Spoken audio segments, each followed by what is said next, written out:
नमस्कार, मैं एक आंगनवाड़ी कार्यकर्त्री हूँ।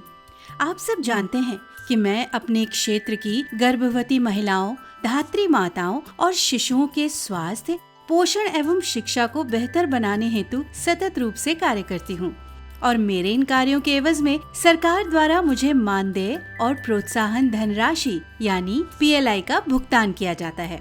पहले मुझे मेरे मानदेय और PLI के बारे में हमेशा सवाल रहता था, फिर मैंने इसकी पूरी जानकारी प्राप्त की और अब मुझे मेरे मानदेय और PLI के बारे में पूर्ण जानकारी है। इसलिए मैंने सोचा क्यों ना आज मैं अपनी सभी आंगनबाड़ी कार्यकर्त्री दीदी लोगों से भी ये जानकारी साझा करूं। तो चलिए मैं बताती हूँ कि हर माह हमें हमारे कार्यों के एवज में कौन कौन सी धनराशि मिलती है। एक आंगनबाड़ी कार्यकर्त्री के तौर पर हम जो हर माह निर्धारित कार्यों को करते हैं, उसके एवज में हमें सरकार की तरफ से प्रति माह 4500 रुपए की निश्चित धनराशि मानदेय के रूप में मिलती है, जो हम खुशी और संतुष्टि के साथ प्राप्त करते हैं। इसके अतिरिक्त राज्य सरकार मुझे मेरी निष्ठावान सेवा के लिए 1500 रुपए की धनराशि अतिरिक्त मानदेय के रूप में भी देती है। मानदेय और अतिरिक्त मानदेय के अलावा मैं अब बात करती हूँ मुझे मिलने वाले PLI के बारे में।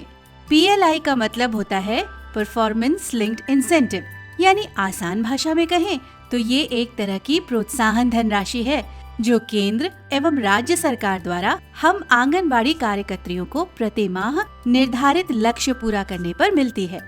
इसके तहत अगर मैं हर माह अनुपूरक पुष्टाहार का 100% वितरण करने में सफल होती हूँ तो मुझे 500 रुपए की प्रोत्साहन धनराशि मिलती है।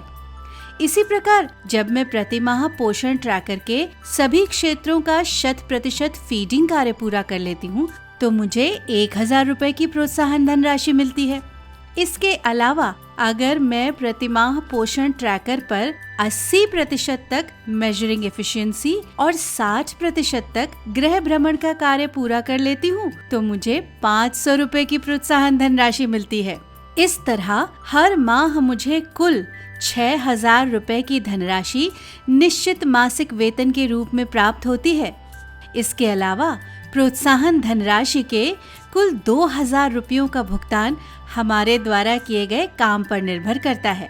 विभाग द्वारा निश्चित मानदेय का भुगतान हर माह और प्रोत्साहन धनराशि का भुगतान हर माह निर्धारित लक्ष्य पूरा करने पर किया जाता है।